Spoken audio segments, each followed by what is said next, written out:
మరి ఈ సాయంత్రకాల సమయంలో ఈ విధంగా మనము అందరం కూడుకున్నాము. ఈరోజు నేను చెప్పబోయే వాక్యము ఏంటంటే, ఒక శిష్యుడికి ఉండాల్సిన లక్షణాలు ఏంటిది, ఒక శిష్యుడు ఏం చేయాలి అనే అంశాన్ని మనం కొద్దిసేపు ధ్యానం చేద్దాం. మధ్యాహ్నం చెప్పాను, మళ్ళా మధ్యాహ్నం చెప్పింది కూడా కొంచెం రిపీట్ చేసి మళ్ళీ ఇప్పుడు చెప్పాల్సింది కూడా చెప్తాను. ఒక శిష్యుడికి నేను ఇక్కడ వచ్చి ఏం వాక్యం చెప్పాలని ప్రార్థన చేస్తే దేవుడు నాకు ఈ టైటిల్ ఇచ్చిండు, శిష్యుని రోల్ ఆఫ్ ఎ డిసైపుల్. అంటే ఒక శిష్యుని యొక్క పాత్ర ఈ లోకంలో ఎలా ఉంటుంది అని చూసినప్పుడు నాకు ఒక 14 పాయింట్లు దేవుడు ఇస్తే అది రాసుకున్నాను. అది మీతో పంచుకోవాలనుకున్నాను. అయితే దేవుని ప్రియమైన వారలారా, మనం మత్తయి సువార్త 28వ అధ్యాయము 17-18 వచనాలు, మనం 18, 17, 19 వచనాలు ఇవన్నీ చదివితే, పరలోకమందును భూమి మీదను నాకు సర్వాధికారం ఇవ్వబడినది, సమస్త జనులను నా శిష్యులుగా చేయండి అంటే ఏంటంటే అందరినీ నా శిష్యులుగా చేయండి. తర్వాత తండ్రి యొక్కయు కుమారుడు యొక్కయు పరిశుద్ధ నామంలోనికి పేరు లోపల బాప్తిజం ఇవ్వండి. తండ్రి, కుమార, పరిశుద్ధాత్మ, ఇది పేరు కాదు, బిరుదు. ఈ బిరుదులకు ఒక పేరు ఉంది, ఆ పేరులో బాప్తిజం ఇవ్వండి. ఆ పేరే యేసు. పాత బైబిల్లో నా నామంలో బాప్తిజం ఇవ్వండి అని రాయబడ్డది. క్యాథలిక్స్ వచ్చేసి దాన్ని మార్చేసారు. తర్వాత నేను మీకు ఏమేమి చెప్పినానో అదంతా కూడా మీరు చేయండి అని చెప్పి, నేను మళ్ళా యుగ సమాప్తి వరకు మీతోనే ఉన్నాను అని చెప్పి యేసు ప్రభు వారు ఒలీవ కొండ మీద లాస్ట్ ప్రసంగం చేసి వెళ్ళిపోయాడు. ఆయన చనిపోయాడు, తిరిగి లేచిన తర్వాత అప్పుడే వెళ్ళిపోలేదు. తిరిగి లేచిన తర్వాత ఒక 40 రోజులు అందరికీ కనబడి అనేక విషయాలు చెప్పి వారిని ఒప్పించి, ఇప్పుడే మీరు పరిచర్య చేయకండి, మొదట పరలోకంలోకి వెళ్ళి నా శక్తిని పొందుకోండి, అప్పటి వరకు యెరూషలేంలో ఉండండి, తర్వాత పరిచర్య చేయండి, ముఖ్యంగా ప్రార్థనలో గడపండి అని యేసు ప్రభు వారు చాలా విషయాలు చెప్పి ఏం చేసిండంటే ఆయన పరలోకానికి వెళ్ళిపోయాడు. అయితే దేవుని ప్రియమైన వారలారా, వాళ్ళు పరిశుద్ధాత్మ పొందుకొని పరిచర్య చేశారు. అది అపోస్తుల కార్యం 1వ అధ్యాయం నుంచి మనకు కనబడుతుంది. ఇప్పుడు ఎవరు శిష్యులు అని అంటే, ఇప్పుడు మనం యేసుప్రభు శిష్యులు. మీరు నా శిష్యులు కాదు, మీరు యేసుప్రభు శిష్యులు అన్నమాట. హల్లెలూయా. అయితే ఆ యేసుప్రభు శిష్యునికి ఉండాల్సిన గుణాలు ఏంది, అసలు ఎలా ఉండాలి అనేది మనం తెలుసుకోవాలి. ఒక 14 విషయాలు ఉన్నాయి. మీకు ఎవరికైనా ఇంట్రెస్ట్ ఉంటే మీరు రాసుకోవచ్చు. అందులో ఫస్ట్ పాయింట్ ఏంటంటే, ఫస్ట్ ఏంటంటే, ఒక శిష్యుడు మంచి ప్రార్థనా పరుడుగా ఉండాలి, విజ్ఞాపనకర్తగా ఉండాలి. హల్లెలూయా. దేవుడు మనల్ని ఎందుకు పిలిచిండంటే విడుదల చేయటానికి పిలిచిండు, విడుదల పొందటానికి పిలిచిండు. దేవుడు మనల్ని ఎందుకు పిలిచిండంటే ప్రార్థన చేయటానికి పిలిచిండు. ఒక శిష్యుడు ఒక గుణం ఏంటంటే ప్రార్థన చేయటం. ప్రార్థన చేయకుండా మనం మంచి శిష్యుడుగా ఉండలేం. యేసుప్రభు లైఫ్లో మొత్తం ఆయన జీవిత చరిత్ర మనం చదివితే నాకు అర్థమైంది ఏంటంటే, ఆయన ప్రతిదానికి ప్రార్థన చేసేటోడు. ఆయన సీక్రెట్ ప్రేయరు ఆయన పబ్లిక్ పరిచర్యకి బాగా ఉపయోగపడ్డది. అంటే ఆయన రహస్యంగా చేసిన ప్రార్థన వల్ల ఆయన బయట వచ్చినప్పుడు చనిపోయిన శవాన్ని లేపటం, ఒక కుష్టి వ్యాధితో వ్యక్తి చాలా ఇబ్బంది పడుతూ ఉన్నప్పుడు జస్ట్ ముట్టంగానే ఆ వ్యాధులు తగ్గిపోవటం, తర్వాత దురాత్మలకు వెళ్ళి ప్రజలు విడుదల పొందటం, చనిపోయిన వాళ్ళు లేవటం, ఆయన వస్త్రాల చెంగు పట్టుకున్నా కానీ పబ్లిక్ చాలామంది మంచిగా అయిపోయారు. చాలా అద్భుతాలు చేసిండు. బైబుల్ మొత్తం ఈ భూమి అనేది ఒక పుస్తకం, ఒక పేపర్ కాగితంలో పెట్టుకొని రాసుకుంటూ పోతే కూడా సరిపోవు అన్ని అద్భుతాలు యేసుప్రభు వారు 3.5 సంవత్సరాల్లో చేశారు. దానికి ప్రధానమైన కారణం ఏంటి అంటే ఆయన మంచి ప్రార్థనా పరుడు. గురువు ఎట్లా ఉంటాడో శిష్యుడు కూడా అట్లనే ఉండాలనుకుంటాడు. హల్లెలూయా. ఒక నిజమైన గురువు తనకంటే తన శిష్యుడు ఉన్నతమైన స్థాయిలో పోవాలని అనుకుంటాడు. అది రియల్ గురువు యొక్క మైండ్ సెట్ అన్నమాట. గురువులో రియల్ ఉంటారు, డూప్లికేట్ ఉంటారు. రియల్ గురువు ఏమనుకుంటాడంటే నా దగ్గర వచ్చే శిష్యులు మంచి నాలెడ్జ్ పొందుకోవాలి, నాకంటే ఉన్నతమైన స్థాయిలో వెళ్ళాలనుకుంటాడు. అట్లా యేసుప్రభు వారు కూడా ఏమన్నారంటే శిష్యులకి, నన్ను నమ్మిన వాడు నాకంటే గొప్ప కార్యాలు చేస్తారు అని అన్నాడు. అంటే ఆయన ఇంటెన్షన్ అనమాట. ఆయన ఎంత ప్రేయర్లో ఉన్నాడో అంతకంటే మనం ఎక్కువ ప్రేయర్లో ఉండాలి. కాబట్టి మరి దేనికోసం ప్రేయర్ చేయాలా బ్రదర్ అని అంటే, దేనికోసమైనా చేయొచ్చు. ప్రపంచంలో 195 దేశాలు ఉన్నాయి. ఒక్కొక్క దేశం కోసం ఐదు నిమిషాలు ప్రార్థన చేస్తే కూడా కనీసం ఒక 5 గంటలన్నా పడుతుంది. ఆపరేషన్ వరల్డ్ అని చెప్పి ఒక బుక్ ఉంటుంది, 500 రూపాయలు ఉంటుంది ఆ బుక్. అన్ని దేశాలకు సంబంధించిన ప్రాబ్లమ్స్, ఏ దేశం కోసం ఏమేమి ప్రేయర్ చేయాలా, అక్కడ ఎంతమంది జనాభా ఉన్నారు, ముస్లిమ్స్ ఎంతమంది ఉన్నారు, క్రిస్టియన్స్ ఎంతమంది ఉన్నారు, అక్కడ రాబోయే ప్రాబ్లమ్స్ ఏంది, దేనికోసం ప్రేయర్ చేయాలా, ఒక 2 దైవజనులు మొత్తం ప్రపంచం అంతా తిరిగి ఆ బొమ్మలతో సహా, ఆ జనాభాతో సహా, అక్కడున్న చర్చలతో సహా రాసుకుంటూ వచ్చిండు ఆపరేషన్. నేను అప్పుడప్పుడు కొన్ని దేశాల గురించి చెప్తా కదా, ఆ దేశంలో ఇట్లా అవుతుంది. ఈ ఆపరేషన్ వరల్డ్ అనే బుక్ చదివే నేను చెప్పేది. ఎందుకు అనంటే, ప్రార్థనా పరుడు ఏ దేశానికన్నా వెళ్ళగలుగుతాడు. నీకు బయట దేశాల్లో తిరగాలని ఆశ ఉందనుకో, బయట దేశాల కోసం ప్రార్థన చేయండి. ఖచ్చితంగా దేవుడు మిమ్మల్ని కావచ్చు, లేకపోతే మీ పిల్లలనైనా బయట దేశాన్ని తీసుకుపోతాడు. అంటే మనం మనసులో ఏదైతే క్యారీ చేస్తామో దేవుడు అదే జరిగిస్తూ ఉంటాడు. హృదయం ఏమైతే అనుకుంటుందో నోరు అదే మాట్లాడుతుంది అన్న మాట ఎంత నిజమో, మనం ప్రార్థన చేయటం బట్టి మన జీవితం ఉంటుంది. కాబట్టి ఒక శిష్యుడు మంచి ప్రార్థనా పరుడుగా ఉండాలి, విజ్ఞాపనకర్తగా ఉండాలి. రోజు చర్చ్ కోసం, పాస్టర్ల కోసం, ఒకరోజు బంధువుల కోసం, ఒకరోజు రక్త సంబంధికుల కోసం, ఒకరోజు మన శత్రువుల కోసం, ఒకరోజు మాంత్రికుల కోసం ప్రార్థన చేయాలి. మాంత్రికులు వాళ్ళు కూడా మనోళ్ళే, వాళ్ళు కూడా నరకానికి పోతున్నారు. వాళ్ళ మీద దురాత్మ ఏలుబడి చేయటం వల్ల వాళ్ళు అట్లా అయిపోయారు. వాళ్ళ కోసం కూడా మనం ప్రార్థన చేయాలి. ఎంతోమంది మాంత్రికులు మారిపోయి ప్రభు సేవ చేసి చనిపోయిన వాళ్ళు ఉన్నారు. హల్లెలూయా. యూట్యూబ్లో కొడితే చాలామంది మాంత్రికులు మనకి కనబడతారు. వాళ్ళు అట్లా మారటానికి కారణము అనేక మంది ప్రార్థన చేయటం. వాళ్ళ కోసం మనం ప్రార్థన చేయాలి. ఇప్పుడు నేను రెబ్బన్పల్లి అనే ఒక చిన్న పల్లెటూరులో నేను ఉన్నాను. ఇప్పుడు ఈ పల్లెటూరులో ఒక 100 మంది క్రిస్టియన్స్ ఉన్నారనుకో, 100 మంది మనుషులు ఉన్నారనుకోండి, 100 మెంబర్స్. ఈ 100 మెంబర్స్ మనుషుల్లో ఒక 10 మంది క్రిస్టియన్స్ ఉన్నారు. మిగతా వాళ్ళందరూ కూడా అన్యులే. 90 మెంబర్స్ అందరూ కూడా అన్యులే. ముస్లిమ్సు, హిందూసు, సిక్కు, ఇంకా అనేక మతాలు ఉన్నారు. కొంతమంది నాస్తికులు కూడా ఉన్నారు. ఇప్పుడు ఈ 10 మంది క్రిస్టియన్స్ ఉన్నారు. ఈ 90 మంది ఎట్లయినా నరకానికి పోతారు. ఎందుకంటే వాళ్ళకి సువార్త అందింపబడదు.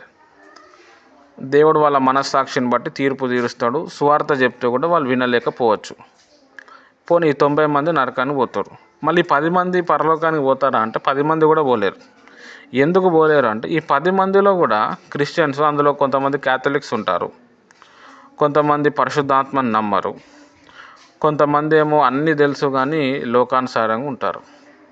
అంటే ఒక్కరో ఇద్దరో ఈ 100 మందిలో పర్ఫెక్ట్గా ఉంటారు క్రిస్టియన్స్లో.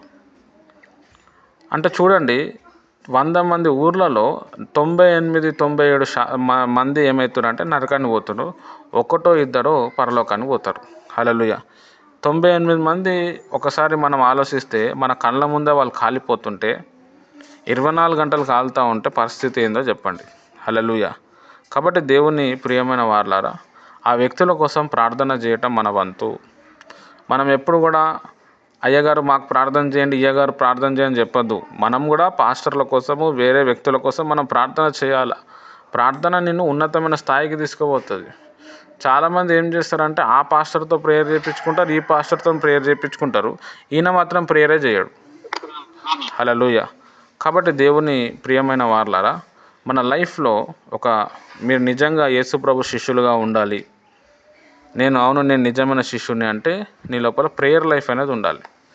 నెక్స్ట్ పాయింట్ ఏంటంటే, సైతాన్ శక్తులను మనం కూల్చాలి.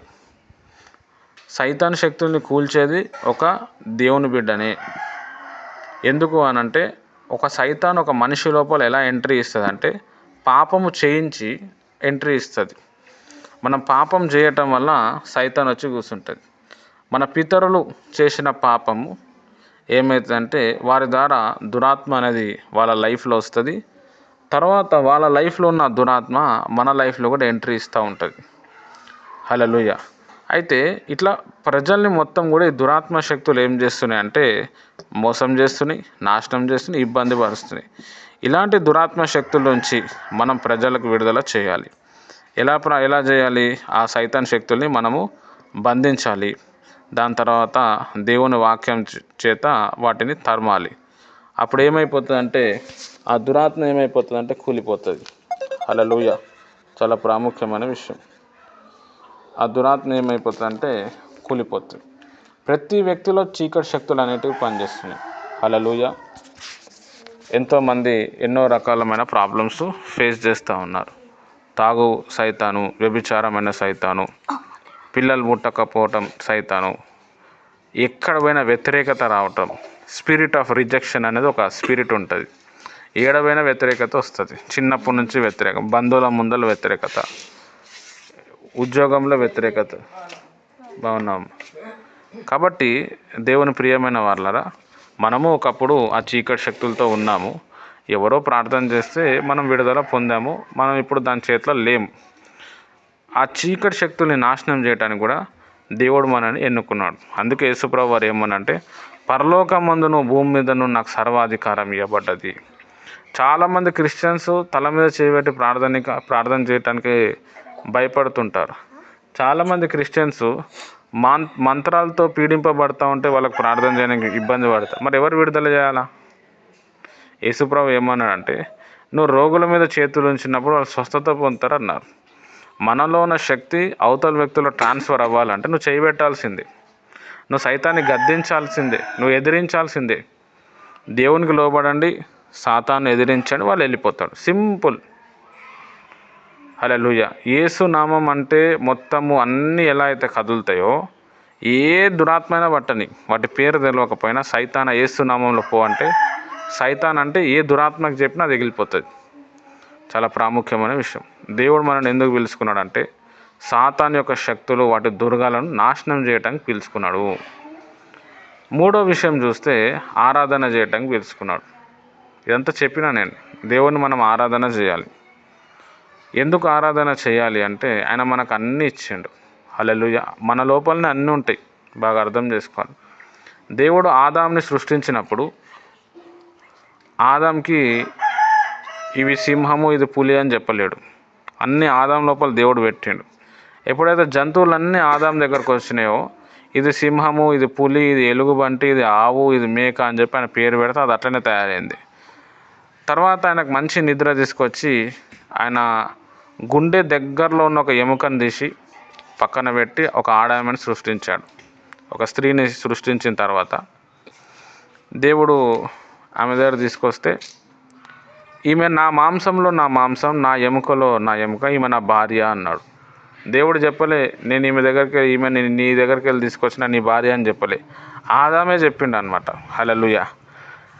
ఆదాంకి అన్నీ తెలుసు కాబట్టి ఆదాం ప్రేయర్ చేయలేదు. సేతు అనే వంశం దగ్గర నుంచి ప్రార్థన స్టార్ట్ అయింది. హల్లెలూయా. అంటే దేవుడు మనకి అన్నీ ఇచ్చిండు. మనం అందుని బట్టి ఏం చేయాలా? దేవుణ్ణి మనం స్తుతించాలా. మనకు దేవుడు రక్షణ ఇచ్చిండు, శిక్ష లేకుండా మనల్ని కాపాడిండు, పరలోకంలో ఇల్లు ఇస్తా అంటుండు, కొత్త పేరు ఇస్తా అంటుండు. నువ్వు పోగొట్టుకున్న డబ్బులన్నీ నీకు అక్కడ నేను స్టోర్ చేసిన అన్నాడు. నువ్వు కార్చిన కన్నీరంతా కూడా బాటిల్లో పెట్టుకొని నేను అక్కడ స్టోర్ చేసిన అన్నాడు. నేను నీకు న్యాయం చేస్తా అంటున్నాడు. నేను నీకు తోడే ఉన్నా అంటున్నాడు.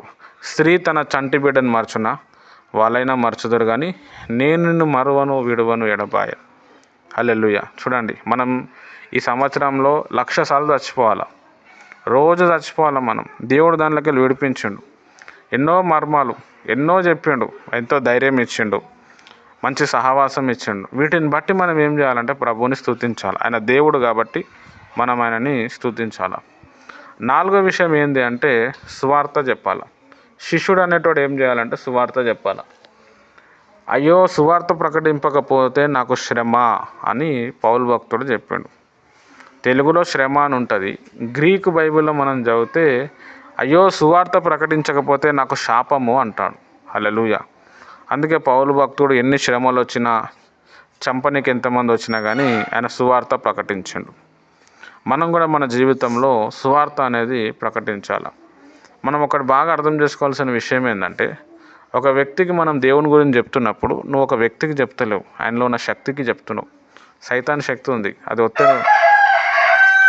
అది ఇబ్బంది పెడుతుంది. కాబట్టి మనం సువార్త చెప్పేటప్పుడు ఎప్పుడైనా మీరు అందరు గుర్తు చేసుకోవాలి.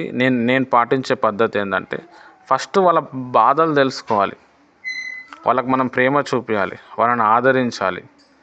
ప్రేమ ప్రతిదాన్ని మారుస్తుంది. ఎందుకంటే దేవుడే ప్రేమ కాబట్టి. తల నుంచి అరికాల వరకు అన్ని ప్రాబ్లమ్సే ఉన్నాయి దేవుని ప్రియమైన వాళ్ళరా.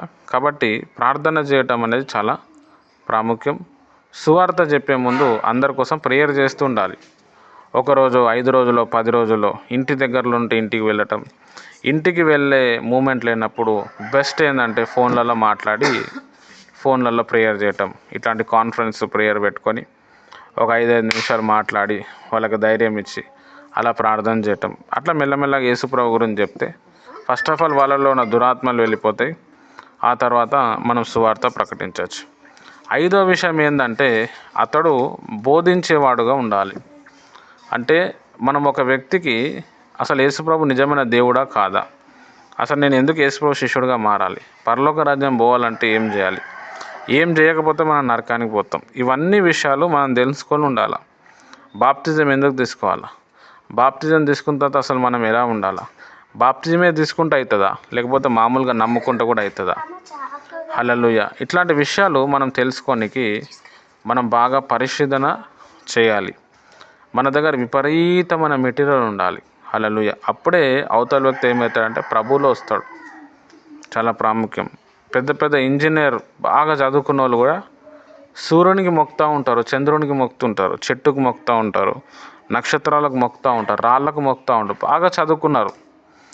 వాళ్ళ చదువుకున్న చదువు ఇది విగ్రహం అని చెప్పదు వాళ్ళకి, హల్లెలూయా. మనం డెప్త్లో చెప్పాలా, విగ్రహంలో జీవం ఉండదు, యేసయ్య జీవం ఉన్న దేవుడు. కాబట్టి మనం ఫోటో పెట్టము.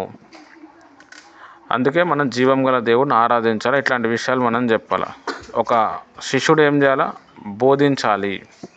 నెక్స్ట్ 6th పాయింట్ ఏంటంటే సేవ చేయాలి, serving, teaching. Next 6th point serving, సేవించటం. అంటే సేవ చేసే మనసు కలిగి ఉండాలి. హాస్పిటల్కి వెళ్ళటం, పరామర్శించటం, కనీసం ఫోన్లలో మాట్లాడటం, ధైర్యం ఇవ్వటం, వాళ్ళ ఇంట్లో ఎవరైనా చనిపోతే వెళ్ళటం, అక్కడ ఛాయ్ ఇవ్వటం, వాటర్ ఇవ్వటం, దాని తర్వాత ఏదైనా ఫంక్షన్ ఉంటే అక్కడ పోయి పని చేయటం, వారి కోసం ప్రేయర్ చేయటం. ఎవరికైనా నొప్పి వస్తుంది నాకు అని అంటే ఆడ నూనె రాసి ప్రేయర్ చేయటం, తల మాలిష్ చేయటము. దాని తర్వాత ఏది ప్రాబ్లం ఉన్నా ఏదైనా కానీ మనం చేయటం చాలా ప్రాముఖ్యమైన విషయం. అంటే ఒక శిష్యుడికి ఉండాల్సిన లక్షణాలు ఇది యేసుప్రభు చేసిండు. నేను సేవ చేపేయటానికి రాలేదు, సేవ చేయనీకి వచ్చినా అన్నాడు. నేను పాపులను విలువనికి వచ్చినా కానీ పరిశుద్ధులను విలువనికి రాలే అన్నాడు. నేను సేవ చేపించుకోనికి రాలే, సేవ చేయనీకి వచ్చినా అన్నాడు, హల్లెలూయా. యేసుప్రభు వస్త్రాన్ని తీసి ఇంకొక వస్త్రంతో ఆయన చుట్టుకొని వాటర్ తీసుకొని శిష్యుల పాదాలు కడగనీకి పనిచేసాను, శిష్యుల పాదాలు కడిగిండు, హల్లెలూయా. అయ్యో ప్రభా ఎందుకు చేస్తున్నారు అంటే, ఇది చేయకపోతే మీకు నాకేం సంబంధం ఉండదు అన్నాడు. అంటే ఎంత గొప్ప వ్యక్తి అయినా, ఎంత ప్రార్థనాపరుడైనా సేవ చేసే మనసు లేదు అనుకో వర్కౌట్ కాదు. చర్చిలలో మీటింగ్లు అవుతూ ఉన్నాయి. ఆ మీటింగ్లు అవుతున్నప్పుడు అక్కడ పోయి అంట్లు తోమటము, బాత్రూమ్ ఉంటే బాత్రూమ్లు కడగటము, చర్చ్ ఉంటే చర్చ్ సాఫ్ చేయటము, అక్కడ గడ్డి పెరిగితే ఆ గడ్డి తీయటము, ఇది చేయాలన్నమాట. దీంట్లో చాలా విపరీతమైన ఆశీర్వాదం, స్పెషల్ బ్లెస్సింగ్స్ అనేది ఉంటాయి. నేను బాత్రూమ్ కడగాల చత్, నేను గడ్డి బీకనా చత్ అంటే అది శిష్యుని యొక్క లక్షణం కాదు, హల్లెలూయా. సేవించే మనసు ఉండాలి. నెక్స్ట్ 7th పాయింట్ మనం చూస్తే సహవాసం కలిగి ఉండాలి, హల్లెలూయా. చాలా ప్రాముఖ్యమైన విషయం. సహవాసం అనేది చాలా ఇంపార్టెంట్. యేసుప్రభు వారి జీవితం మనం చూస్తే ఆయన ఆత్మీయ జీవితం చాలా గొప్పది. కానీ ఆయన ఏం చేసిండంటే శిష్యుల ప్రార్థన కోరుకున్నాడు. మీరు నాతో పాటు 1 గంట అయినా ప్రేయర్ చేయలేడా అన్నాడు. ఈ విషయం మనం గుర్తుపెట్టుకోవాలి. యేసుప్రభు ఆత్మీయ జీవితం అంత గొప్ప ఉండి కూడా శిష్యుల సహవాసాన్ని ఆయన కోరుకున్నాడు, హల్లెలూయా. చాలా ప్రాముఖ్యమైన విషయం. అంటే మనము శిష్యత్వంలో బాగా ఎదగాలి, ఇంకా అనేక విషయాలు మనం తెలుసుకోవాలి అని అంటే మనము సహవాసం కలిగి ఉండాలి. ఇప్పుడు నేను వాక్యం కొంచెం డెప్త్గా చెప్పటం, బైబిల్లో కొంచెం నాలెడ్జ్ రావటం, నాకు దేవుడిచ్చిన పిలుపు నేను వాడుకోవటం, ఆత్మలో నేను ట్రావెల్ చేయటం, ఇవన్నీ కారణాలు ఏంటంటే సహవాసం చేయటం. ఈ సహవాసం చేసేటానికి చాలా ఓపిక ఉండాలి, చాలా తగ్గింపు స్వభావం ఉండాలి. హల్లెలూయా. ఓపిక, తగ్గింపు స్వభావం ఇది లేకపోయిందనుకో సహవాసం అనేది నిలబడదు. భవిష్యత్తులో మీరు అందరు కూడా సేవ చేస్తారు, కొంతమంది ఆత్మను రక్షిస్తారు, కొంతమందిని భరిస్తారు, సహిస్తారు, చివరి వరకు వాళ్ళని ప్రభువులో నడిపిస్తారు. అయితే మనకి సహవాసం అనేది చాలా ఇంపార్టెంట్. కొంతమందికి ఎట్లుంటుందంటే నన్ను అయ్యగారు అని పిలవండి, మా ఆవిడని అమ్మగారు అని పిలవండి అని చెప్తారు. కొంతమందికి ఎట్లా ఉంటుంది అని అంటే నన్ను అపోస్తులని పిలవండి అని చెప్తారు. అక్కడ బ్యానర్ మీద అపోస్తులని రాయలేదానికైనా మీటింగ్కే రాడు. పాస్టర్ అని పెట్టినామంటే మీటింగ్కే రాడు. బ్రదర్ ఎందుకు పెట్టినావు? పాస్టర్ అని పెట్టు. పాస్టర్ ఎందుకు పెట్టినావు? బిషప్ అని పెట్టు. హల్లెలూయా. ఇట్లాంటి వాళ్ళు ఉంటారు. సహవాసాన్ని ఇష్టపడరు. కొంతమంది ఎట్లుంటారు అంటే ప్రార్థన బైబుల్ అని చెప్పి ఇతరుల క్రైస్తవులతో కలవటానికి ఇష్టపడరు. సైతాన్ అక్కడ బాగా పనిచేస్తుంది. ఒంటరి వాడే, 3 పెట్టెల తాడు త్వరగా తెగిపోదు.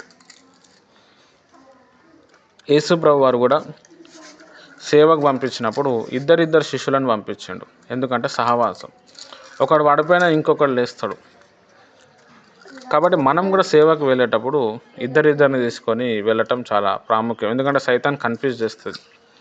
సైతాను ఒకటేసారి 2 వ్యక్తుల మీద పని చేయలేదు. వాడు బ్రెయిన్ 2 వ్యక్తుల మీద వాడు ఒకటే వ్యక్తి మీద కాన్సన్ట్రేట్ చేయగలదు. అది వానిలో ఉన్న వీక్నెస్ అన్నమాట. కాబట్టి ఒక వ్యక్తి పడిపోయినా ఇంకొక వ్యక్తి వాడిని తరుముతాడు. ఇంకా బైబిల్లో కూడా ఏముందంటే ఒకడు 1000 మందిని తరుముతాడు, ఇద్దరు 10,000 మందిని తరుముతాడు. ఒకడు 1000 మంది, ఇద్దరు 2000 కావాలి, కానీ ఇద్దరు 10,000. అంటే ఇద్దరు కలిస్తే ఎక్కువ బలం పెరుగుతుంది.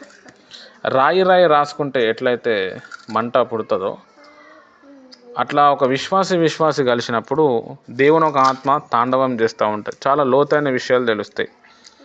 ఎమ్మాయి అనే గ్రామంలో 2 శిష్యులు నడుచుకుంటూ వెళ్తుంటే వాళ్ళు ప్రభువు గురించి మాట్లాడుతున్నారు. యేసుప్రభు వారు మారు వేషంలో వచ్చి వాళ్ళతో కూర్చొని ఇంకా చాలా లేఖనాలు డెప్త్లో మాట్లాడి వాళ్ళ ఇంటికి తీసుకొని పోయిండు. అయ్యా మీరు ఇంత మంచి మాటలు మాట్లాడి, వాళ్ళకి తెలియదు ఈయన యేసుప్రభు అని, వేరే వేషం వేసుకొని వచ్చిండు. అక్కడ ఇంటికి వెళ్ళిన తర్వాత కూర్చున్నారు. యేసుప్రభు రొట్టె పట్టుకొని ప్రార్థన చేసిండు. వాళ్ళు గుర్తుపట్టిదారే ఈయననే యేసుప్రభు అని చెప్పి. దగ్గర పోయే వరకు యేసుప్రభు మాయమైపోయాడు. ఈ స్టోరీలో మనం తెలుసుకోవాల్సిన విషయం ఏంటంటే ఎప్పుడైతే మనం ఒకరు మనం ఫోన్లో చేసుకొని దేవుని కోసం మనం మాట్లాడుతుంటామో అక్కడ దేవుని ఒక శక్తి దిగుతుంది. బైబిల్లో పాత నిబంధనలో ఒక మాట ఉంటుంది. ఏముంటుందంటే దేవుని భక్తులు తన గురించి మాట్లాడుకుంటున్నప్పుడు యెహోవా చెవి యొగ్గి వింటాడంట. చాలా ప్రాముఖ్యం. హల్లెలూయా. ఇప్పుడు మన గురించి ఎవరైనా మాట్లాడుతూ ఉంటే మనం ఖచ్చితంగా ఒక చెవు అట్లా పడేస్తామన్నమాట. అసలు వాళ్ళు ఏం చెప్తున్నారో ఏం చేస్తున్నారో అని చెప్పి. అట్లనే మనం దేవుని కోసం డిస్కస్ చేస్తూ ఉన్నప్పుడు దేవుని ప్రియమైన వారలారా దేవుడు చెవి యొగ్గి వింటాడు. కాబట్టి సహవాసం అనేది చాలా ఇంపార్టెంట్. శిష్యుడికి సహవాసం ఉండాలి. మధ్యాహ్నం ఇంతవరకు చెప్పినాం.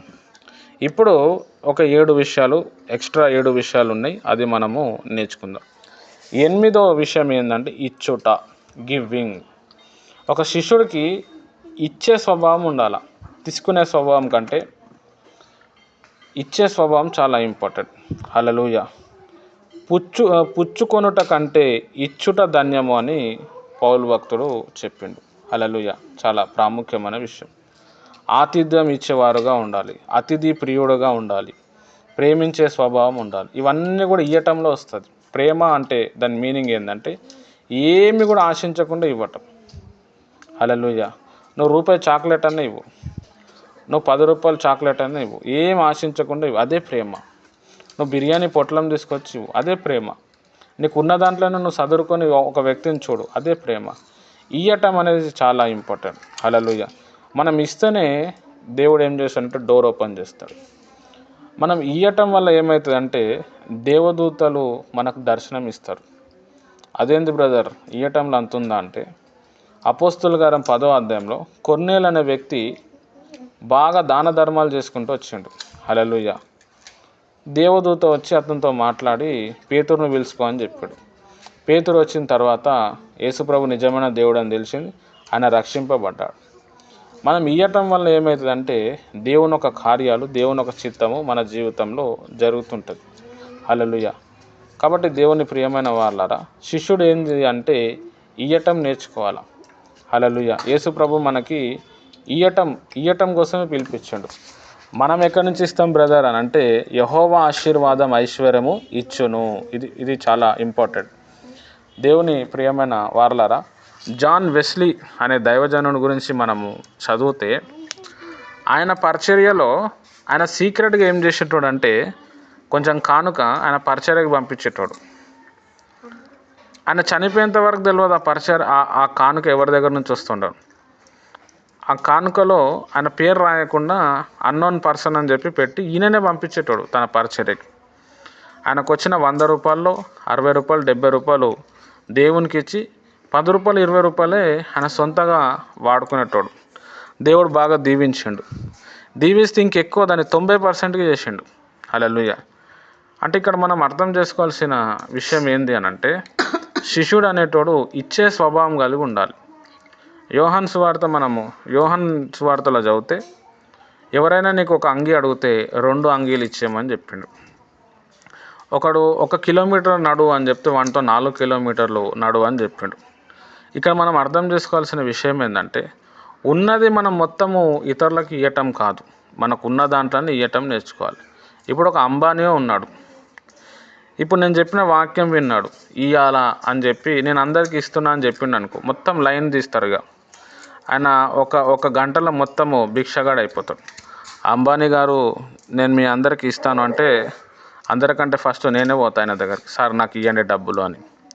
ఇక్కడ మనం అర్థం చేసుకోవాల్సిన విషయం ఏంటంటే, మనకి ఏదైతే ఉందో, మన స్తోమత ఎంత ఉందో ఆ స్తోమతలో మనం ఇయ్యటము నేర్చుకోవాలి. ఎవరికి ఇవ్వాలి, ఎక్కడికి ఇవ్వాలి అని అంటే, మనకి సహాయము ఒక వ్యక్తికి మనం చేయాలి, ఆ సహాయంకి ఆయన అర్హుడు అన్నప్పుడు మనం ఇవ్వడానికి ప్రయత్నం చేయాలి. అదే మనకి మేలు చేస్తుంది. కొంతమందిని మనం చూస్తే వాళ్ళకి అన్నీ ఉంటాయి, మళ్ళీ అడుగుతూనే ఉంటారు, భిక్షగాలు అన్నీ ఉంటాయి, హల్లెలూయా, వాళ్ళకి ఇస్తాం, మనకేముండదు. ప్రైజ్ లార్డ్ అమ్మ. మనకేముండనట్టు అవుతుంది. అట్లా కాదు, ఇయ్యటం అనేది మనము నేర్చుకోవటం చాలా ప్రాముఖ్యమైన విషయం. ఇప్పుడు చాలామంది పాస్టర్స్ని మనం చూస్తే వాళ్ళు క్యాలెండర్లకు కూడా డబ్బులు వసూలు చేస్తారు. అది ఏందో నాకు అర్థం కాదు. సంఘము ఎన్నో పైసలు ఇస్తుంది, ఆ క్యాలెండర్ ఇస్తే కూడా క్యాలెండర్ కూడా 50 రూపాయలు 100 రూపాయలు. ఇప్పుడు క్యాలెండర్ ప్రింట్ చేస్తే 50 రూపాయలు, వీళ్ళు అమ్మేదేమో 100 రూపాయలు. మరి సేవ జరగాల కదా బ్రదర్. మరి విశ్వాసులు అన్ని పైసలు ఇస్తారు కదా, అది ఏం చేస్తారు అంటే సౌండ్ ఉండదు. మరి నువ్వు ఏమి ఇచ్చినట్టు విశ్వాసులకి? సాంగ్స్ బుక్స్ ఉంటాయి, అది కూడా ఇవ్వచ్చు, దానికి కూడా ఒక రేట్ ఉంటుంది. వాగ్దానాలు ఉంటాయి, దానికి కూడా రేట్ ఉంటుంది. ఇప్పుడు జనవరి 1 వస్తే వాగ్దానాలు ఉంటాయి, ఆ వాగ్దానాలు కూడా బిజినెస్ చేస్తారు. మీరు కానుక ఇస్తేనే మీకు వాగ్దానాలు ఇస్తామంటారు. అది కాదు, ఇచ్చే స్వభావం ఉండాలి. శిష్యుడు మనం అడుక్కోవటం కాదు, మన దగ్గర ఉండటం, ఇవ్వటం. పౌలు భక్తుడు ఏం చేసిండంటే, నా చేతులతో నేను మీకు ఇచ్చిన అంటున్నాడు. ఉచితంగా బోధించటమే నా జీవితము అన్నాడు. హల్లెలూయా. చాలా ప్రాముఖ్యం. కాబట్టి శిష్యుడికి ఇచ్చే స్వభావం ఉండాలి. నెక్స్ట్ 9th పాయింట్ ఏంది అని అంటే, ఒక శిష్యుడికి ఫర్గివింగ్, క్షమించే గుణం ఉండాలి. హల్లెలూయా. చాలా ప్రాముఖ్యం. యేసు ప్రభుకి క్షమించే గుణం ఉంది. ఆయన యూదా ఇస్కరియోతుని కూడా క్షమించాడు. ఆయన అనవసరంగా చచ్చిపోయాడు. కానీ యేసు ప్రభువులో మనం చూస్తే పేతురు భక్తుడిని ఎన్నుకున్నాడు సంఘం కట్టనికి. పేతురు భక్తుడు ఫస్ట్ యేసు ప్రభువుని వదిలేసిన వ్యక్తి యూదా ఇస్కరియోతు తర్వాత. అసలు యేసయ్య ఎవరో నాకు తెలియదు అని చెప్పిన వ్యక్తి. కానీ యేసు ప్రభు వారు పేతురుకి ఛాన్స్ ఇచ్చాడు. అసలు యేసు ప్రభు అప్పచెప్పక ముందే పేతురుకు చెప్పుడు, నీ మీదనే నా సంఘం కడతా అని. మరి ప్రభువుకు తెలియదా పేతురు వదిలేస్తాడని? కానీ యేసు ప్రభు ఏం చేసిండంటే పేతురుని క్షమించాడు. ఒక శిష్యునికి క్షమించే గుణం ఉండాలి. మన ఇంట్లో మనని ఎంతోమంది తప్పు పడతారు, నువ్వు అట్లాంటి దానివి ఇట్లాంటి దానివి ఎన్నో చెప్తారు. మనం క్షమించటం నేర్చుకోవాలి. ఇవాళ రేపట్లో చాలామందికి బీపీలు పెరిగిపోతున్నాయి, షుగర్లు పెరిగిపోతున్నాయి, తగ్గిపోతలేదు. దాని తర్వాత ఊరికే ప్రతిదానికి మెడిసిన్లు తింటున్నారు. కారణం ఏంటంటే క్షమించే గుణం లేదు. హల్లెలూయా. చాలా ప్రాముఖ్యం. బైబిల్లో ఉంది. యాకోబు పత్రిక మీరు చదవండి. ఒకరి పాపాలు ఒకరు ఒప్పుకోండి, మీకు స్వస్థత వస్తుందని ఉంది. యాకోబు పత్రిక 5 అధ్యాయాలు చదవండి. నేను ఇప్పుడు చెప్పను అది, ఎందుకంటే ఒక్క లైనే చదువుతా. పెద్ద సారాంశం ఇచ్చిండు అక్కడ. క్షమించటంలో చాలా బెనిఫిట్స్ ఉన్నాయి. రోగాల నుంచి మనం బయటపడతాం. అవతల వ్యక్తిని మనం ప్రేమించినట్టుగా ఒక నిదర్శనం అన్నమాట. అవతల వ్యక్తిని దేవుని యొక్క చిత్తము గ్రహించేటట్టు సమాధానపరచు వాళ్ళు ధన్యులు, వారు దేవుని పిల్లలు అనబడతారు అనే మాట నెరవేర్చినట్టు అవుతుంది. కాబట్టి శిష్యునికి ఏంది అని అంటే క్షమించే గుణం ఉండాలి. యేసుప్రభు వారు ఏమని చెప్పారంటే, మీరు ఇతరుల పాపాలు క్షమిస్తేనే నేను మీ పాపాలు క్షమిస్తున్నా అన్నాడు. హల్లెలూయా. చాలామంది క్రైస్తవులకి వాళ్ళు బాప్తిజం తీసుకొని పరిశుద్ధాత్మ పొందుకొని కూడా చర్చికి వస్తుండూ కూడా వాళ్ళకి ఏంటంటే క్షమించే గుణం లేదు. నేను చాలామందిని చూసినాను. వాడు నాశనం అయిపోవాలా బ్రదర్, నన్ను అలా అన్నాడు అని కాల్చేతో ఎగిరిపోవాలా. హల్లెలూయా. వాడు మొత్తం బిజినెస్ అంతా ఎగిరిపోవాలా. ఎంత బాధ పెట్టిండంటే నన్ను, ఇవాడ వచ్చేది ఏముండదు. నేను 15-18 సంవత్సరాల సేవ పరిచర్యలో తెలుసుకున్న విషయం ఏంటంటే మనుషులందరూ కూడా మంచోళ్ళే. ఈ మనుషుల లోపల ఈ చీకటి శక్తుల ప్రభావం వెళ్ళటం వల్ల వాళ్ళ క్యారెక్టర్, వాళ్ళ బిహేవియర్ మారిపోయింది. హల్లెలూయా. చాలా ప్రాముఖ్యం. యూదా ఇస్కరియోతు కూడా మంచోడే. ఆయన భోజనం చేస్తున్నప్పుడు ఆయన లోపల సైతాన్ ప్రవేశించిండని మత్తయి సువార్తలో రాయబడ్డది. ఆయన రొట్టె పుచ్చుకొనగా సాతాను అతనిలో ప్రవేశించానని ఉన్నది. తర్వాత ఆయన అప్పచెప్పేసిండు. చాలా ప్రాముఖ్యం. కాబట్టి క్షమించే మన గుణం ఉన్నప్పుడు ఏమవుతుందంటే మనం చాలా ఉన్నతమైన స్థాయికి వెళ్తాం. అది శిష్యుని యొక్క గుణం అన్నమాట. యేసుప్రభుకి ఆ గుణం చూపించిండు. మామూలు విషయం కాదు. అంతమంది కొడుతుంటే కూడా ఒళ్ళంతా గాయాలే. ఆయన ముసుగు, ఆయనకి మొత్తం ముఖం మీద ముసుకేసి ఇష్టమైనడు కుదురుతూ ఉంటే కూడా, నువ్వు ఎవరు కొట్టిరో చెప్పు, నువ్వు ప్రవచనం చెప్పు, నీకు తెలుస్తుంది కదా అంటే, ప్రభువా వీళ్ళు ఏం చేస్తారో వీళ్ళకి తెలియదు. ముఖం మీద ఉమ్ము వస్తున్నారు, ప్రభువా వీళ్ళు ఏం చేస్తారో తెలియదు అని చెప్పి ఏడిచిండు, బాధపడిండు. కానీ ఒక్క మాట కూడా చెప్పించాలి. ఒక అంజురపు చెట్టుని శపించడం తప్ప బైబిల్లో యేసుప్రభు వారు ఎక్కడ ఎవరిని శపించారు, ఎవరిని కూడా బాధ పెట్టలేదు. ఆయన ప్రేమించిండు, ఏడ్చిండు, కన్నీరు తుడిచిండు.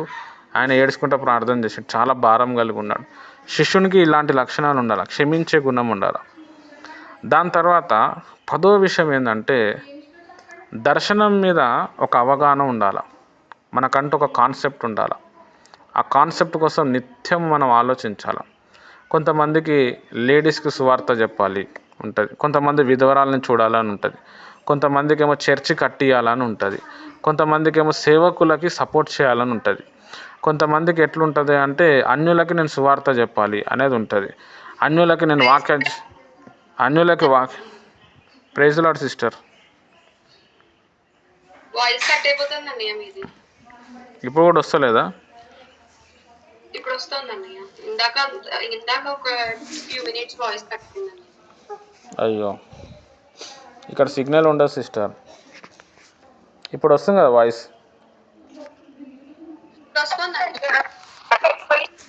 Right, okay, thank you. అయితే ఇట్లా చాలామందికి కొన్ని దర్శనాలు ఉంటాయి. దర్శనం అంటే కళ్ళలాగా అనిపించేది కాదు, హృదయంలో ఉంటుంది ఒకటి. అసలు నువ్వు ఏం చేద్దాం అనుకో, నేను మొన్న అడిగిన 2025లో మీరు ఏం చేస్తారు, మీకు అసలు ఏం చేయాలనిపిస్తుంది అంటే మీరు మీ యొక్క విధానాలు చెప్పారు. మీరు చెప్పటం కాదు, దానికోసం మీరు పరిగెత్తాలి. హల్లెలూయా. చాలా ప్రాముఖ్యమైన విషయం. దాని మీద మనకు మైండ్ ఉండాలి. మనం ఫ్యామిలీని హ్యాండిల్ చేయాలి, తర్వాత దేవుని ఒక క్రైస్తవ జీవితాన్ని హ్యాండిల్ చేయాలి. మనకున్న దర్శనం వైపు కూడా మనం గురి కలిగి ఉండాలి. హల్లెలూయా. చాలా ప్రాముఖ్యం. ఇట్లయితేనే మనము, మీరు నిజంగా నా శిష్యులైతే మీరు ఫలిస్తారని యేసుప్రభు చెప్పాడు. మీరు నిజంగా నా శిష్యులైతే నా ఆజ్ఞలను గైకొంటారు అన్నాడు. కాబట్టి శిష్యుడు తనకున్న గురి గమ్యం మీద ఆధారపడి ఉండాలి. తన గురిని, దేవుడిచ్చిన పిలుపుని తను వాడుకోవాలి. ఆ దర్శనం ఏదైతే ఉందో ఆ దర్శనం మీద ఫోకస్ చేయాలి. హల్లెలూయా. కొంతమంది సేవకులు మనలో ఉన్న ఇంట్రెస్ట్ని చూసి ఏమంటారంటే, మీరు మా చర్చ్లో జాయిన్ అవ్వండి, మా దగ్గర సేవ చేయండి అని అంటారు. ఎప్పుడు కూడా అట్లా పోకూడదు. నీ ఆత్మీయత మొత్తం పోతుంది. నీకంటూ దేవుడు ఒకటి ఇచ్చిండు. నువ్వు పలానా దైవజనం కింద నువ్వు పని చేయని దేవుడు చెప్పిండు అనుకో, ఆయన దగ్గరికి వెళ్ళి పని చేయండి, తప్పేం లేదు. దేవుడు నీకు ఒకటి చెప్పిన తర్వాత నువ్వు ఆ పలానా దైవజనుడి దగ్గర పోతే వేస్ట్ అయిపోతుంది. దర్శనం లేనోడు దర్శనం ఉన్న వ్యక్తికి బానిసగా పనిచేస్తాడు. హల్లెలూయా, చాలా ప్రాముఖ్యమైన విషయం. కాబట్టి దేవుని ప్రియమైన వారలారా, మనకి ఏదైతే దేవుడు గురి ఇచ్చిండో, అసలు ఏ గురి లేదు, అడగండి, ప్రభువా నేను ఏం చేయాలి, అసలు నన్ను ఎందుకు పిలుచుకున్నావు అంటే దేవుడే మనకి అది ఇస్తాడు. అది 10వ విషయం. నెక్స్ట్ 11th పాయింట్ మనం చూస్తే ప్రేమించే మనసు కలిగి ఉండాలి. ఇప్పుడు నేను ఇదన్నీ చెప్పినా కదా, ఇదన్నిటిని బ్యాలెన్స్ చేసేది ఇదన్నమాట. ప్రేమ లేనివాడు ఆయన వాడు కాదు, ఎందుకంటే దేవుడే ప్రేమ కాబట్టి. ప్రేమ అనేక దోషములను కప్పును. హల్లెలూయా, చాలా ప్రాముఖ్యమైన విషయం. ప్రేమ, ఈ మాట చాలా ఇంపార్టెంట్. శిష్యుడికి ప్రేమించే మనసు ఉండాలి. శత్రువులను ప్రేమించాలి, హిందువులను ప్రేమించాలి, ముస్లిమ్స్ని ప్రేమించాలి, క్రిస్టియన్స్ని ప్రేమించాలి, దేవుని నమ్మనులను కూడా ప్రేమించాలి. అందరికీ ఒకే మనసు కలిగి ఒకటే రీతిలో మనం చూడటం మనం నేర్చుకోవాలి. యేసుప్రభు అట్లనే చూసిండు, అందరిని అట్లనే ప్రేమించాడు, అందరిని ఒకేలాగా చూసిండు. పేతురు, యోహాను, యాకోబు వీళ్ళ ముగ్గురిని ఎందుకు పట్టుకున్నాడు అంటే వీళ్ళ మీద కొంచెం ఎక్కువ ఇంట్రెస్ట్ చూపించారు వాళ్ళు. పేతురు ప్రతిదానికి మాట్లాడేటోడు, యోహాను కూడా ప్రతిదాన్ని అబ్జర్వ్ చేసేటోడు. అందుకే దేవుడు ఏం చేసిండంటే వాళ్ళ మీద ఎక్కువ ఫోకస్ చేసిండు. పౌలు భక్తుడు ఒక దగ్గర వాక్యం చెప్తుంటే ఒక యవ్వనస్తుడు బాగా ఇంట్రెస్ట్ చూపించిండు. అరే వీనికి పిలుపు ఉంది, వీనికి ఇంట్రెస్ట్ ఉందని చెప్పి ఆయనను పిలుచుకొని ఆయన డెవలప్ చేసిండు. చాలా ప్రాముఖ్యం. కాబట్టి ప్రేమ అనేది చాలా ఇంపార్టెంట్. భర్త మీద ఫుల్ ప్రేమ ఉండాలి, పిల్లల మీద ఫుల్ ప్రేమ ఉండాలి. ప్రేమ అంటే ఏంటంటే ఇతరుల కోసం ప్రాణం పెట్టడమే ప్రేమ. 1 కొరింథీయులు 13వ అధ్యాయం మీరంతా కూడా చదవాలి. రోజు పొద్దున్నే కొన్ని వచనాలు చదవాలి. ప్రేమ గురించి చాలా బాగా చెప్పిండు. ప్రేమ అపకీర్తి చేయదు, అపకారం చేయదు, ప్రేమ పొంగదు, ప్రేమ ద్వేషించదు, ప్రేమ ఉప్పొంగదు, ప్రేమ మనసులో ద్వేషం పెట్టుకోదు అని ప్రేమ గురించి చెప్పుకుంటూ వచ్చిండు. ప్రేమ అంటే ఏంది అంటే అసలు మన దగ్గర వేరే వ్యక్తి దగ్గర నుంచి ఏం ఎక్స్పెక్ట్ చేయకుండా మన దగ్గర ఉన్నది మనం ఇచ్చేయటం. ఒక శిష్యునికి ఈ గుణాలు ఉండాలన్నమాట. హల్లెలూయా. ఇప్పుడు చాలామందికి కక్షలు, చంపుకోటాలు, తిట్టుకోటాలు, శపించుకోటాలు ఇవన్నీ ఎందుకు అవుతున్నాయంటే ప్రేమ లేకపోవటం వల్ల. చాలా ప్రాముఖ్యం ప్రేమ, ప్రేమ, ప్రేమ. కాబట్టి శిష్యునికి ప్రేమ ఉండాలి. నెక్స్ట్ 12వ విషయం ఏంటంటే క్రీస్తుని అతడు వెంబడించాలి. హల్లెలూయా, ఇది చాలా ఇంపార్టెంట్. ఎలా వెంబడించాలి బ్రదర్, ఎలా తెలుస్తుంది క్రీస్తు గురించి అంటే మత్తయి సువార్త, మార్కు సువార్త, లూకా సువార్త, యోహాను సువార్త. ఈ సువార్తలో ఉన్న అన్ని అధ్యాయాలు మనం చదవాలి. ఒక బుక్కు, ఒక పెన్ను తీసుకొని మనం అధ్యాయం చదువుతూ ఉన్నప్పుడు ఒక వచనం చదువుతున్న ఒక పాయింట్ మనకు వస్తుంది. ఇప్పుడు మార్కు సువార్త 1వ అధ్యాయము 35వ వచనంలో ఆయన పెందల కాడనే లేచి ఇంకా చీకటి ఉండగానే కొండ మీద వెళ్ళి ప్రార్థన చేసిండు అని రాయబడ్డది. బైబిల్లో ఎక్కడైతే యేసుప్రభు కనబడతాడో ఆ యేసుప్రభు రూపంలో మనను ఊహించుకోవాలి. హల్లెలూయా, అదే వాక్యదానం అంటే. యేసుప్రభు కొండ మీద పోయి ప్రార్థన చేసిండు, ఉదయకాల సమయం లేచిండు, సీక్రెట్గా ప్రేయర్లో వెళ్ళిండు. ఓహో, నేను కూడా సీక్రెట్గా ప్రేయర్ చేయాలని మనం రాసుకోవాలి. వాక్యదానం అంటేనే అది. ఇప్పుడు నేను చెప్పే ప్రసంగాలన్నీ అది నేర్చుకొని చెప్పటమే. నా ధ్యానంలో నుంచి వచ్చిన ప్రసంగాలు ఇవన్నీ. ఇదే దేవుడు మనకు అప్పుడు చాలా విషయాలు నేర్పిస్తాడు. కాబట్టి యేసు ప్రభువుని మనం వెంబడించాలి. యేసు ప్రభువుని వెంబడించడానికి మత్తయి సువార్త, మార్కు సువార్త, లూకా సువార్త, యోహాను సువార్త మనము ఏం చేయాలంటే బాగా చదవాలి, ధ్యానం చేయాలి. యేసు ప్రభువు ఎలా ఉన్నాడో అలానే. లోకం ఎట్లయినా ఉండని, మనని ద్వేషించే వాళ్ళు ఉంటారు, మనని ఇబ్బంది పెట్టే వాళ్ళు ఉంటారు. ప్రభు ప్రేమించమన్నాడు, ప్రభు ఆజ్ఞకు లోబడాలి, వెంబడించాలి. నెక్స్ట్ 13వ పాయింట్ ఏంటంటే యేసు ప్రభువును చూయించాలి. హల్లెలూయా. యేసు ప్రభు ఎలాంటి మాదిరి ఉన్నాడో మనం కూడా అలాంటి మాదిరి చూపించాలి. ఆయన ఎవరిని కూడా ద్వేషించలేదు, ఎవరిని కూడా తిట్టలేదు. హల్లెలూయా. అందరి కోసం ప్రార్థన చేసిండు, ఎక్కువగా కన్నీటి ప్రార్థన చేసేటోడు. చాలా సింపుల్ లైఫ్ యేసుప్రభు వారు బతికారు. మీకు తెలుసో తెలియదు, చాలా సింపుల్ లైఫ్. ఈవెన్ దో పౌలు భక్తుడు కూడా చాలా సింపుల్ లైఫ్ బ్రతికిండు. పేదరికంలోనే చనిపోయాడు. రాజభోగాలు ఉన్నాయి ఆయనకి, అన్నీ కూడా పెంటగా ఎంచుకొని ఆయన చనిపోయాడు. హల్లెలూయా. ఉంటే ఎవరైనా పెడితే తినేటోడు, డిమాండ్ చేసేటోడు కాదు. యేసుప్రభు వారు కూడా అంతే. మనం కూడా మన జీవితంలో సింపుల్ లైఫ్ బ్రతకడానికి ప్రయత్నం చేయాలి. ఒక నిజమైన శిష్యుడు ఏం చేస్తాడంటే సింపుల్ లైఫ్ బ్రతికి అనేకుల్ని బతికించడానికి ప్రయత్నం చేస్తాడు. హల్లెలూయా. పౌలు భక్తుని మనం చూస్తే 3 పూటలు తినేది ఆయన 2 పూటలే తినేటోడు, ఒక పూట పక్కకు జరుపుతుండే. ఈ పూట ఎవడన్నా తింటాడు కదా, నాకు ఎట్లన్నా ఆకలి తీరుతుంది, వేరొనికి ఆకలి తీరుతుంది కదా అని చెప్పి ఆయన అట్లా చేసేటోడు. అందుకే చెప్పేటోడు, పాలిచ్చే తల్లి వల్లే నేను మీ ఎదుట సాధువుగా ఉంటుంది అంటాడు. అంటే ఒక తల్లి పాలు ఎట్లయితే ఇస్తుందో, తల్లి పాలు అంటే తన రక్తాన్ని ఇస్తుంది, తనలో ఉన్న స్టామినా మొత్తం బిడ్డకి ఇస్తుంది. అట్లా నా దగ్గర ఉన్నది నేను నీకు ఇచ్చిన అని అంటాడు. అంటే ఒక నిజమైన శిష్యుడు యేసు ప్రభుని చూపించాలి. యేసు ప్రభు అదే చేసిండు. లోకం కోసం, సంఘం కోసం శరీరమే ధారపోసిండు, రక్తమే ధారపోసిండు. ఆయన ఏం చేసిండు? ఆయనకి ఏం అవసరం ప్రార్థన చేయటం? ఆయనకి ఏం అవసరం విడుదల చేయటం? ఆయన కావాలి అంటే ఆకాశంలో కనిపించి నేను మీ దేవుణ్ణి, నన్ను వెంబడించండి అంటే అయిపోతుంది. కానీ ఆయన చేయలేడు. ఆయన చూపించిండు అనమాట. ఆ మాదిరి మనము వెంబడించాలి. హల్లెలూయా. నేను యేసు ప్రభు ప్రకారం ఉన్నానా లేనా? యేసు ప్రభుని నేను పబ్లిష్ చేస్తున్నానా లేనా? యేసు ప్రభుని నేను చూపిస్తున్నానా లేనా? క్రీస్తుకు మాదిరి మనం ఉండడానికి ప్రయత్నం చేయాలి. క్రీస్తుకు మాదిరిగా మనం ఉన్నప్పుడు ఎంతోమంది ఎన్నో నెగిటివ్ కామెంట్స్ ఇస్తారు.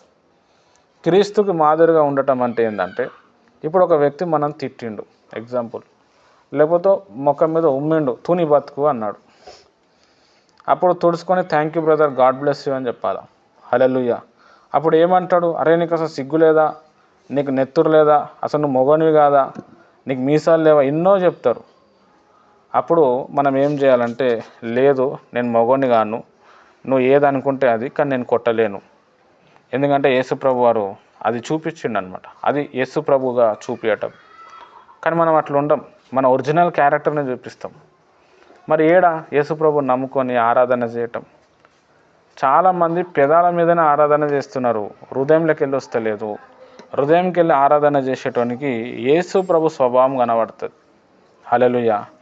చాలామంది ఆర్భాటంతో ఉంటారు, ఎన్నో చేస్తారు. అది మనుషులను మార్చదు. ఓన్లీ తగ్గింపు మనసు, ప్రేమతత్వమే ఒక మనిషిని నిజంగా ప్రభువులో కట్టిస్తుంది. గొప్ప గొప్ప ప్రసంగాలు ప్రజల్ని రక్షింపదు. నీ క్యారెక్టరే ప్రజల్ని రక్షిస్తుంది. నువ్వు చూపిస్తున్న ప్రేమ, ఆదరణ, క్రీస్తు యొక్క మాదిరి ఒక ప్రసంగంగా మారి ప్రజల రక్షణలోనికి వస్తాడు. ఆ ఒక్క వ్యక్తి 100 మందిని తెచ్చేస్తాడు నీ దగ్గర. యేసు ప్రభు లైఫ్ని మనం చూస్తే ఆయన జీవితంలో ఎక్కడ కూడా తప్పు కనబడదు. ఆయన 3.5 సంవత్సరాలు సేవ చేసి వెళ్ళిపోయాడు. కానీ ఆయన పరిచర్య ప్రపంచమంతా పాకింది. ఆయన గురించి అనేక పుస్తకాలు రాయబడ్డాయి, అనేక పాటలు వచ్చినాయి, అనేక మంది ఆయన కోసం నిలబడ్డారు, ఎంతోమంది ప్రాణాలు వదిలేశారు. Because of his character. ఆయన క్యారెక్టర్ అంత పవర్ఫుల్ ఉండే. మనం కూడా అలాంటి క్యారెక్టర్ మెయింటైన్ చేసినప్పుడు మనం కూడా కొంతమంది ఆత్మను సంపాదిస్తాం. ఒకటేమో ప్రభువుని వెంబడించాలి, ఇంకోటేమో ప్రభువుని చూపించాలి. లాస్ట్ బట్ నాట్ లీస్ట్ 14వ పాయింట్ ఏంటంటే లోకాన్ని రక్షించాలి. హల్లెలూయా. లోకము అబద్ధ బోధల చేత మోసపోతుంది, సైతాన్ శక్తులతో మోసపోతుంది, కొంతమంది వ్యక్తులతో పీడింపబడుతున్నది, కొంతమంది శక్తులతో నాశనం అవుతుంది. పాపము చేత ప్రజలంతా కూడా పీడింపబడుతారు, నరకాన్ని తీసుకుపోతారు. ఒక నిజమైన శిష్యుడు ఏం చేస్తాడు అంటే, నేను చెప్పిన ఈ పాయింట్స్ అన్నీ పట్టుకొని తనలో ఇమిడి చేసుకొని తన సేవకు బయలుదేరి కొంతమంది ఆత్మలను రక్షిస్తాడు. హల్లెలూయా. చాలా ప్రాముఖ్యమైన విషయం. కాబట్టి దేవుని ప్రియమైన వారలారా, ఈరోజు దేవుడు మన అందరితో మాట్లాడుతున్నాడు. ఈ లోకంలో ఆయన శిష్యులు కావాలి. ఆయన శిష్యులు లెక్క మనం పనిచేయాలి. మనం ఎంతగా ప్రభు శిష్యుడుగా మారుతామో అంతగా ఆయనలో అభిషేకం దిగి వస్తుంది. హల్లెలూయా. ఈ మాట చాలా నిజం. ఒక పాస్టమ్మ గారు అడిగారు, ప్రభా గొప్ప సేవ చేయాలంటే నేను ఏం చేయాలా? ఈమె ఎక్స్పెక్టేషన్స్ ఏముందంటే బాగా ఉపవాసం చేయమంటాడేమో, బాగా కన్నీటి ప్రార్థన చేయమంటాడేమో, బాగా మోకాల మీద ఉండి ప్రేయర్ చేయమంటాడేమో, 3 రోజులు ఉపవాసం ఉండి ప్రార్థన చేయమంటాడు ఈమె అనుకుంది, అడిగింది దేవుణ్ణి. అప్పుడు దేవుడు సింపుల్గా ఏం చెప్పిండంటే, నీకు తగ్గింపు మనసు ఉండాలని చెప్పిండు. అంతే, ఇది ఉంటే సరిపోతుంది అన్నాడు. హల్లెలూయా. ఏ మనసు అంట? తగ్గింపు మనసు. హల్లెలూయా. చాలా ప్రాముఖ్యమైన విషయం. నీకు మారు మనసు ఉంటే సరిపోతుందని చెప్పిండంట. ఆమె ఇంగ్లీష్లో చెప్తుంది, నేను దాన్ని తెలుగులో ట్రాన్స్లేట్ చేస్తున్నాను. దేవుని ప్రియమైన వారులారా, ఎంత గొప్ప మాటలో చూడండి. అరే, నేను ఏమేమో అనుకున్నా, దేవుడు ఏమీ చెప్పిండు. చాలా ప్రాముఖ్యమైన విషయం. దేవునికి నువ్వు 24 గంటలు ఉపవాసం చేయాలా, లేకపోతే 24 గంటలు భాషలో మాట్లాడాలా, లేకపోతే నువ్వు ఫుల్ బైబిల్ చదివి వచనాలన్నీ పట్టుకోవాలి, అది లేదు. ఆయన ఏది చెప్పిండో తగ్గించుకొని చేస్తే చాలన్నాడు. అందుకే దేవదాస్ అయ్య గారు ఏమన్నారంటే, ప్రభు మీకు ఏం చెప్తున్నా చేయండి అన్నాడు. ప్రభు ఏ వ్యక్తిని కానీ, ఏ మతాన్ని కానీ, ఏ వ్యవస్థను మనం దూషించద్దు. మీకు ఏదైనా కావాలంటే ప్రభువుని అడిగి తెలుసుకోండి అన్నాడు. అంత గొప్ప దైవజనుడు ఎంత తగ్గించుకొని, అదొక పెద్ద మాదిరి అనమాట. నేను దేవదాస్ అయ్య గారి దగ్గర నుంచి చాలా విషయాలు నేను నేర్చుకున్నా. ఆయన మా గురువు కాదు, మా సంస్థ కాదు, ఏమీ కాదు, కానీ చాలా మంచి మాటలు నేను నేర్చుకున్నాను అనమాట. ఒక శిష్యునికి ఉండే లక్షణాలు అవన్నీ. హల్లెలూయా. కాబట్టి ఈ 14 విషయాలు మీరు రాసుకునే వాళ్ళు రాసుకొని రోజు ఈ 14 విషయాలన్నీ కూడా మీరు ప్రేయర్ చేయండి. ప్రభా, నన్ను ఒక విజ్ఞాపనకర్తగా మార్చు, నేను దురాత్మలను వెలగొట్టాలి, నేను నిన్ను ఆరాధించాలి, నేను దురాత్మలను వెలగొట్టాలి, నేను రోగులను బాగు చేయాలి, నేను వ్యక్తులను బాగు చేయాలి అని మీరు అడగండి. నేను బోధించాలి అని అడగండి. తర్వాత నేను సేవించాలని అడగండి. తర్వాత నేను సహవాసం కలిగి ఉండాలి, నేను ఇచ్చే గుణం కలిగి ఉండాలి, నేను క్షమించే గుణం కలిగి ఉండాలి. తర్వాత నేను నాకున్న ఒక గురిని, ఆ గురి మీద నేను పరిగెత్తాలి, దాని మీద నేను ఫోకస్ చేయాలని అడగండి. దాని తర్వాత నేను ప్రేమించే మనసు కలిగి ఉండాలి, నేను ప్రభా నేను నిన్ను వెంబడించాలి అని అడగండి. సిగ్నల్ వస్తలేదు. దాని తర్వాత నేను ప్రభువుని చూపించాలని అడగండి. నేను లోకాన్ని రక్షించాలని మీరు